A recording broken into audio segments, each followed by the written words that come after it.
비밀이에요.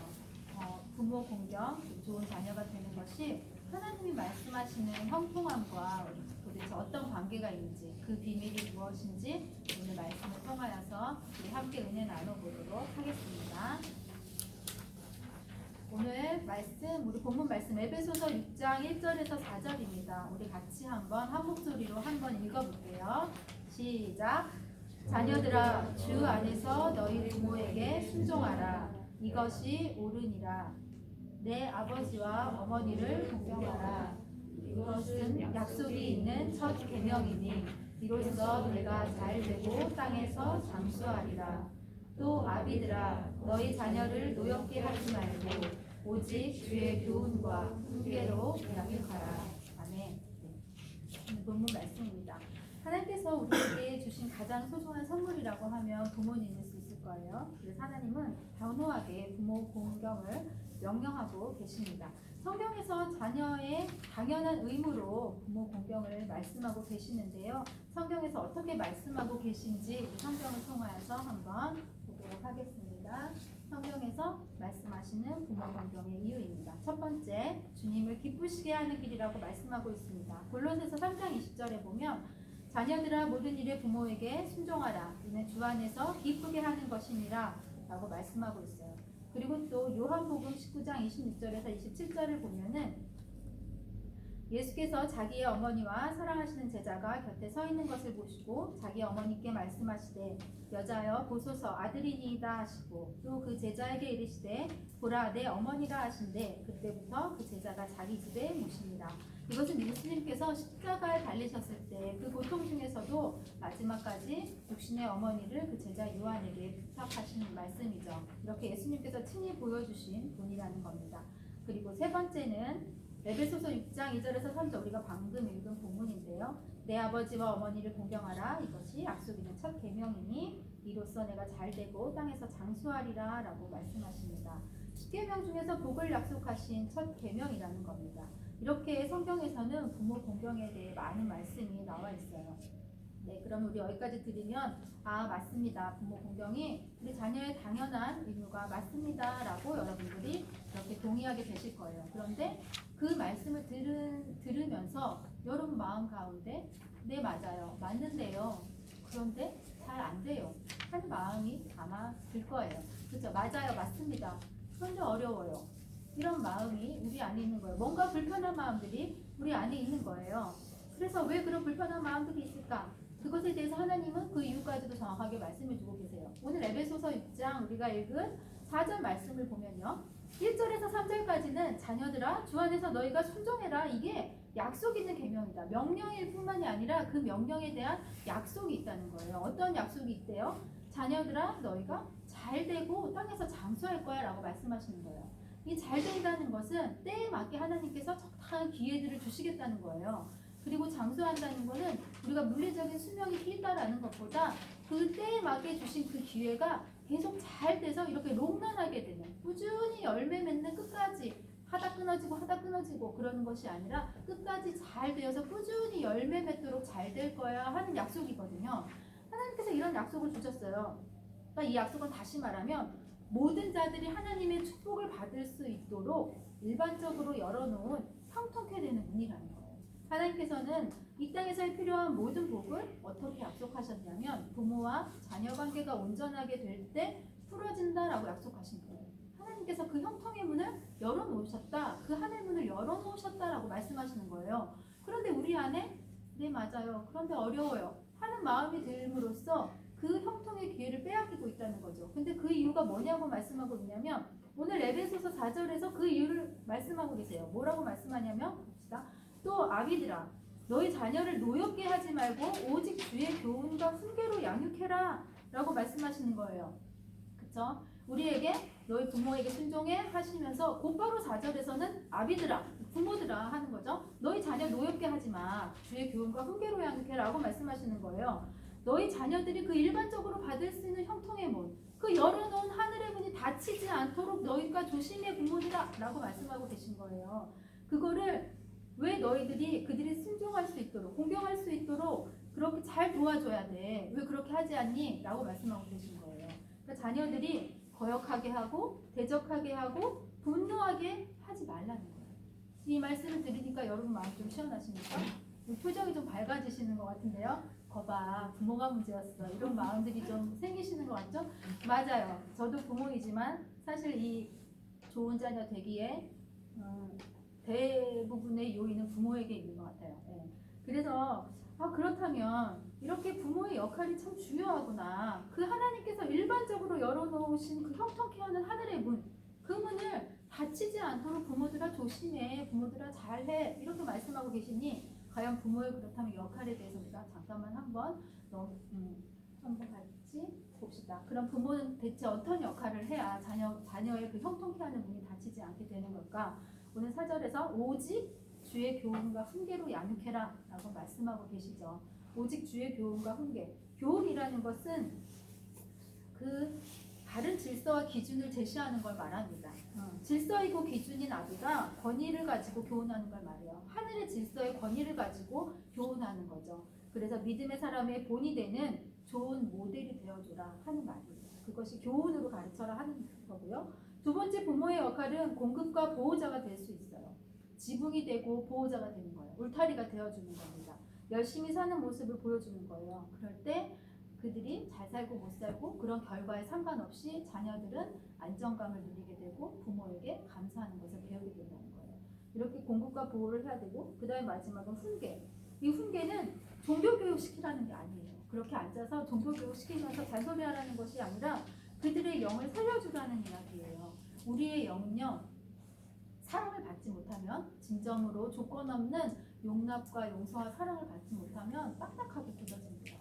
그래서 하나님을 알지 못하는 사람도 그 마음이 아주 강팍해지고 딱딱하게, 무언가 들어갈 수 없게 딱딱하게 만들어지는 일들이 생기고, 하나님을 믿는 자들도 그 마음이 잘 열려지지 않는다는 거예요. 그래서 잘 쉽게 잠들어 버린다는 거예요. 영이 깨어나지 못하고 잘 잠들어 버린다는 거예요. 그래서 정말로 그런 그 예수를 믿는 능력, 그러한 능력, 내가 그 능력으로 사랑하고 용서하고 용납해 줄 수 있는 그 능력으로 너희 자녀들을 잘 품어줘라, 자녀들을 많이 사랑해줘라, 그들의 영을 살려줘라 하는 이야기예요. 이것이 바로 오늘 에베소서에서 말씀하고 있는, 부모에게 말씀하고 있는 주의 교훈과 훈계로 양육하라는 얘기입니다. 이러한 부모의 역할들이 제대로 풀어지지 않을 때 우리에게는 왜곡된 아버지의 삶을 갖게 되는 거예요. 늘 화가 나 있고 두려운 아버지, 그리고 거리감 있고 불편한 아버지, 그리고 힘이 없는 약한 아버지, 아버지가 제대로 공급자 역할을 하지 못할 때 늘 힘이 없고 약한 아버지, 그리고 부재중인 아버지, 이런 왜곡된 아버지에 대한 모습을 가지고 있을 때 우리가 하나님 아버지에 대해서도 동일하게 렌즈를 낀 것처럼 왜곡된 하나님 아버지의 모습을 우리 안에 받아들일 수 있다는 거예요. 그래서 그러면 하나님께서 그렇게 우리를 그렇게 두지 않으시고, 그럼 어떻게 해야 합니까? 어떻게 해야 합니까? 라는 방법을 가르쳐주고 계신 거예요. 우리가 이제 그러면 부모가 문제였으니까 부모가 들어야 되는 거 아니에요? 이렇게 생각하실 수 있어요. 근데 그것이 아니라 우리도 역시 또다시 부모가 됩니다. 그렇죠? 여러분이 계속 자녀의 자리에만 있는 것이 아니에요. 자녀였다가 또다시 부모가 돼요. 나의 부모도 역시 자녀였다 부모가 되신 거거든요. 그래서 어떤 상처가 있다면 그 상처가 해결되지 않으면 내 자녀에게 똑같이 그대로 내려간다는 거예요. 그 상처가. 그렇기 때문에 나 역시도 그 부모가 됨을 기억하고 이제 그 묶임에서 벗어나야 됩니다. 여기 해야 될 방법이 나왔는데요. 첫 번째는요, 인간관계의 핵심에는 반드시 마귀가 있다는 사실을 알아야 됩니다. 그래서 사람과 싸우지 않아야 돼요. 이 마귀가 하는 일이, 걔가 하는 일이 그거죠. 도둑질하고 죽이고 멸망하기. 그래서 멸망할 때까지 그 일들을 한다는 거예요. 마귀가 그 우리의 연약한 틈 가운데, 우리의 마음이 상한 가운데, 그리고 우리의 마음이 어떤 슬픔 가운데, 그런 가운데 틈이 있을 때 그 안에서 역사하기 시작한다는 거죠. 미움의 영으로 여러 가지 결박으로 묻기 시작하여서 우리를 결국에 더 자기가 결국에 멸망의 길까지 끌고 갈 수 있는 도구로 쓴다는 거예요. 그래서 반드시 사람과 싸우지 않아야 된다는 사실을 기억해야 합니다. 그리고 두 번째, 우리가 주님 안에 있지 않으면 부모에게 순종할 수 없다는 거예요. 우리가 부모와 자식 간에도 피차 복종하는 것이 필요한데 그 전제는 주 안에서예요. 주 안에서, 말씀 안에서, 그리고 성령의 감동과 성령의 이끄심 안에서, 그리고 교회의 어떤 질서 가운데서 우리가 서로 복종할 수 있기 때문에 주 안에 있지 않으면 부모에게 순종할 수 없다라는 거 분명히 기억하시기 바랍니다. 그 다음에 세 번째는 십자가 안에서 용서와 용납, 치유받을 수 있다. 이렇게 나와 있어요. 회개하고 토설하라, 묶임에서 벗어나라. 이렇게 적혀 있는데요. 이것이 여러분들이 아직 경험한 것이 없어서 조금 이해가 안 될 수 있어서 제가 하나 예를 들어볼게요. 이거는 목사님께서 설교 시간에 말씀해 주셨던 예예요. 예전에 20살에 어떤 그 여자 청년이 있었어요. 여자 청년이 있었는데 그 여자 청년은 자기는 아무런 이유는 없는데 왠지 모르게 엄마와의 관계가 좋지 않은 거예요. 엄마만 보면 괜히 고개가 휙 돌아가고 엄마만 보면 괜히 짜증이 나고 엄마하고의 관계가 늘 좋지 않았대요. 그런데 이제 그 청년이 하나님을 믿고 이제 교회 안에서 예배드리기 시작하는데 어느 날 이제 깊은 그 주님의 임재 가운데로 들어간 거예요. 그러면서 이제 기도 중에 성령님께서 어떤 장면들을 보여주신 거예요. 그런데 자기의 3살 때 장면을 보여준 거예요. 우리 3살 때 잘 기억 안 나잖아요. 그러니까 기억 속에는 없어요. 무의식에만 있었겠죠. 3살 때 장면, 자기가 3살 아이 기절해요. 근데 그날따라 비가 너무 많이 오는 아주 음침한 날이었는데 그 집 안에 분위기도 굉장히 무거운 분위기였대요. 그런데 그 아이가 끊임없이 울고 보채고 있는 거야. 아침부터 계속 울고 보채고 엄마를 너무너무 힘들게 하고 있는 거예요. 근데 그날이 어떤 날이었냐면 자기 아빠가 구치소에 들어가 있고 그날 재판을 받는 날이었던 거예요. 그러니까 얼마나 힘들었겠어요.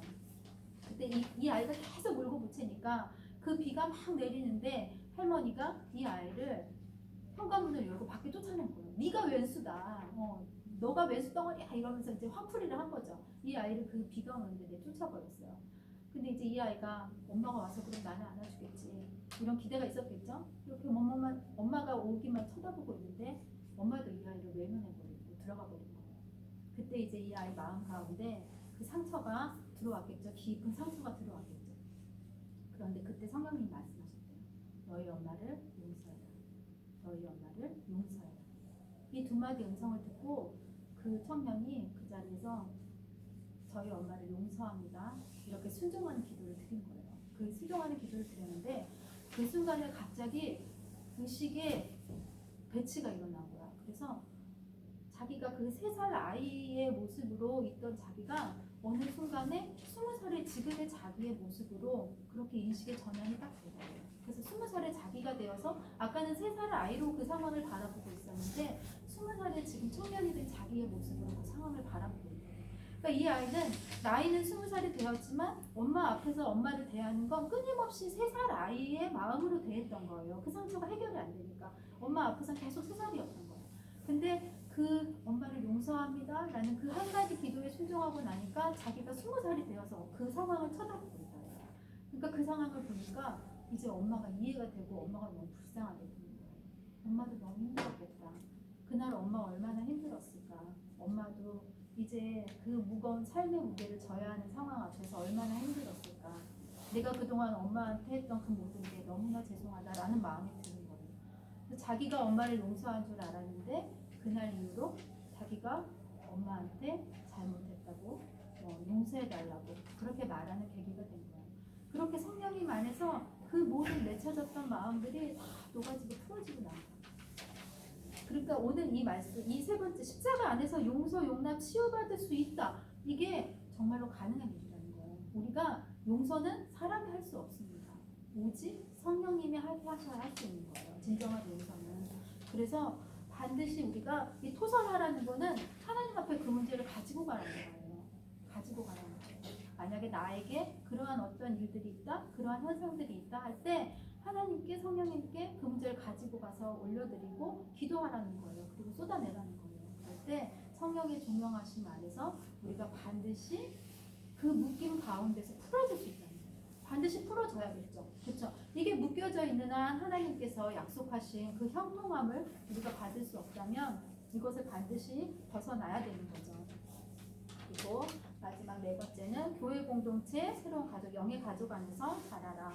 이미 부모가 없는 분도 있을 수 있잖아요. 일찍 부모가 돌아가셨거나 뭐 어떤 상황 가운데 부모가 없는 분도 있을 수 있잖아요. 그렇기 때문에 하나님께서 우리에게는 또 하나님의 피로 새로 가족이 된 영의 가족을 우리에게 주셨습니다. 그래서 그 영의 가족 안에서 또 모델이 되는 그러한 리더들의 모습을 통하여서 아비의 부재에서 또 영의 가족에게서 또 새로운 아비가 되어지는 그 모습들을 바라보며 내가 또 자라날 수 있다는 이야기예요. 온전하게 자라날 수 있다는 이야기입니다. 그래서 우리가 오늘 이 좋은 자녀 되기 이거에서는 오늘 이 어떻게 부분을 여러분 꼭 기억하고 있었으면 좋겠어요. 우리의 마음을 보는 것이 아니라 우리의 마음 가운데 역사하는 악한 일들이 있다는 거, 그리고 우리가 그것을 기억하지 못할지라도 그러한 일들이 있다면 반드시 하나님 앞에서 우리가 치유받을 수 있다는 거. 그래서 그 치유 앞으로 여러분들이 그 문제를 가지고 하나님께 나아가라는 거 여러분 꼭 기억하시면 좋겠습니다. 그래서 마지막에 부모 공경에 기회 우리 형통함의 비밀인데요. 이거는 그냥 가볍게 적어봤습니다. 우리가 순종한다 하면은 이 순종은 내적인 자세를 말하는 거예요. 우리 겉으로만 네 이러는 것이 아니라 우리가 정말로 마음으로 그렇게 복종하는 게 순종이잖아요. 그렇게 순종하고 또 공경한다라는 거는 실질적인 섬김을 말하는 거예요. 예를 들어 이제 부모님이 늙고 정말 힘이 없어졌을 때 내가 그들의 필요를 채운다거나 이런 실질적인 섬김을 공경이라고 하는 겁니다. 하나님 그렇게 하기 원하세요. 우리 부모를 사랑하라 하지 않으셨잖아요. 그렇죠? 사랑하라고 하지 않으셨고 공경하라고 하셨잖아요. 그러니까 우리가 부모님을 이기려고 하지 말고 부모님 말씀 경청하고 부모님 존경해라. 그리고 필요를 공급해라. 부모님을 사랑해라. 이렇게 우리 부모 공경의 길을 적어봤습니다. 네, 오늘 이렇게 해서 우리 내 부모를 즐겁게 하며 너 낳은 어미를 기쁘게 하라는 우리 잠언 23장 25절 말씀으로 오늘 말씀을 마무리하겠습니다. 우리 모두